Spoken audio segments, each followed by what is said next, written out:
Chapter 2. The sky is still faintly light, but night has already dropped onto the town. It's a summer night, soft, slow, and almost gentle. It's the kind of night that usually smells like backyard grills and expensive sunscreen, but for me, it just smells like salt and the grit in my teeth. We walk along the sea on a narrow sandy path until my lower legs are coated in dust and grit. My sneakers are basically a disaster at this point, and every step feels like I'm grinding sandpaper into my heels. But compared to my entire life being deleted, a bit of sand in my socks feels like a minor error.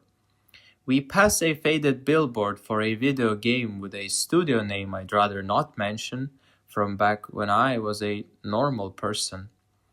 Eventually, the sand gives way to a road that turns away from the water, and low vacation houses start appearing along it, scattered, cheap, and looking like they were built with questionable love.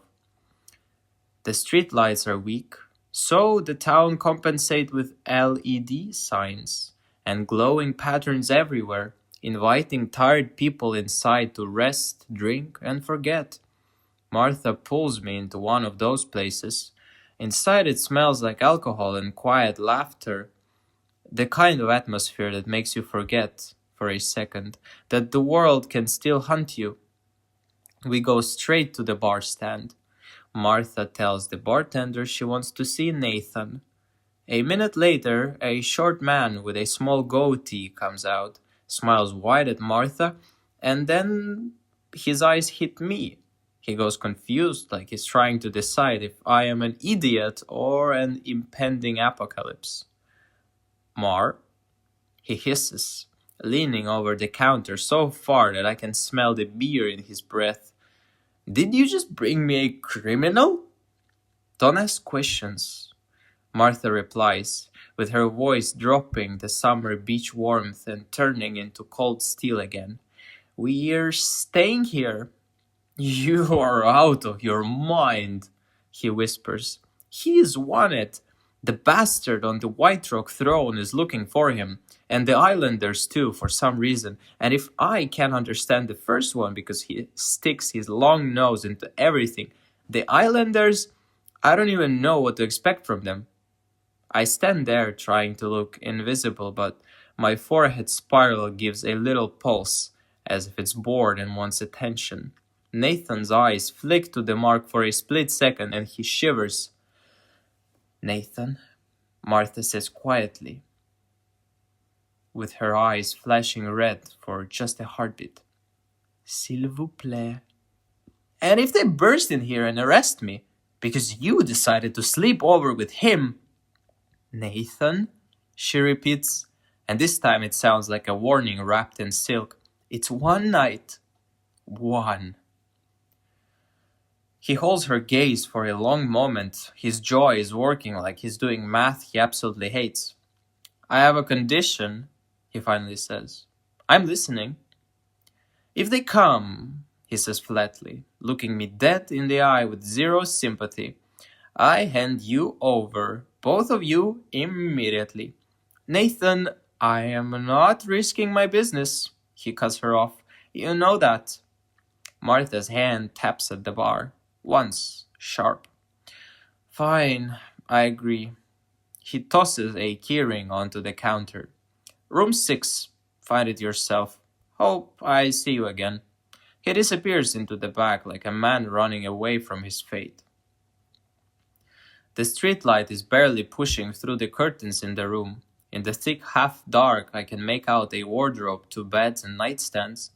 Martha shuts the door, takes 2 steps back like she's about to launch herself, then flops face first onto the bed. I look at her and notice a small dark smudge on her shoulder. Not dirt, but a faint shadow where her power used to be. The hulled version of her is still there, hiding under the mask. A few seconds pass and then her voice comes muffled into the pillow. Come here. I sit on the edge of the bed and immediately get pulled into her arms. Tight, sudden, like she needs to anchor herself to something real. She kisses me once, soft and warm, and then pulls back as if she's punishing herself for it.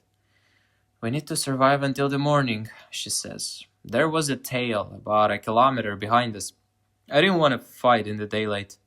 Too many random people could have been hurt, so I had to go humiliate myself in front of that old rascal. And if they come now, then we answer," she says. I answer. "Magic is the last option, but if they corner us, you do what you have to." "Won't they find us fast?" "I doubt it," she says, and there's a stubborn confidence in her voice that is either comforting or terrifying. "They won't know the future of this place, and I'm not asleep either." "Okay," I say quietly. "Martha." We spend the next hour laying there, holding each other, talking mostly nonsense, the kind of nonsense you talk about when you don't want to acknowledge the knife hanging over your head. I told her about a stupid math teacher I had, and she told me about the vampire ball where someone accidentally set a gargoyle on fire. It's almost normal. Almost. Then Martha suddenly jumps upright. "They're coming," she says. Downstairs, the bar is half dead. Nathan is gone, and only the toughest drunks remain, collapsed over tables like forgotten luggage.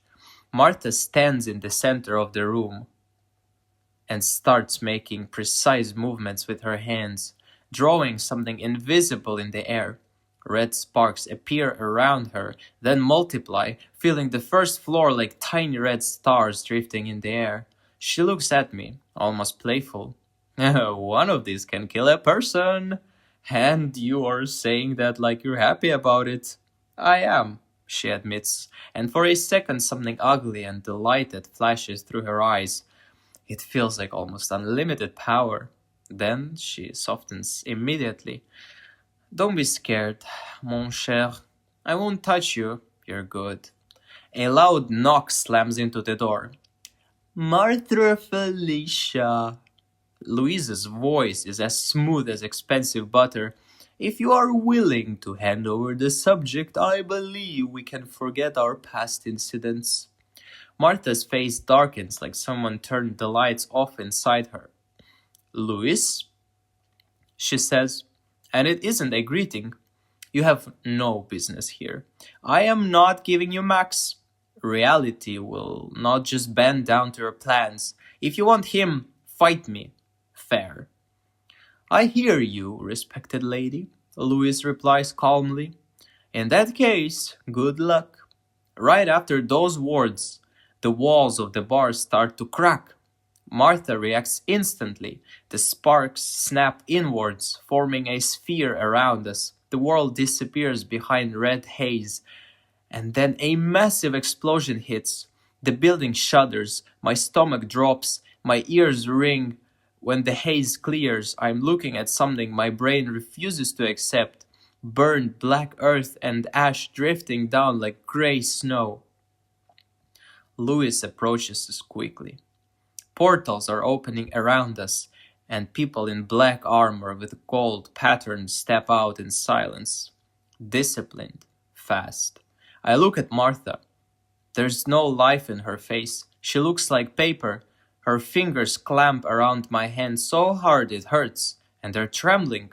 For the second time in my life, I see a real fear in her eyes. A loud blast hits again. I spin and see Martha collapse face first into the ash like a doll whose strings were cut. My brain goes blank. Louis's voice cuts through the ringing in my ears. "This is an unconditional victory. Honestly, you fought well, Philia. Justice always wins, even if it has required the entire Dartan Elite Mages setup." "What happens to me?"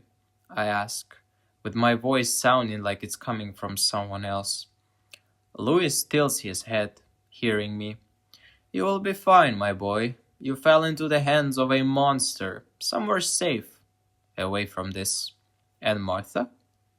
"Ah, Philia." He smiles, and his laugh has teeth. "She will wake up in a dungeon, a unique kind of its own. And no one is coming for her. Her father and her clan, they're all dead now. Ciao, Max, he says, almost cheerfully. My vision starts to darken, and I fall into a thick, soft darkness that wraps around me like warm water. And then there is nothing.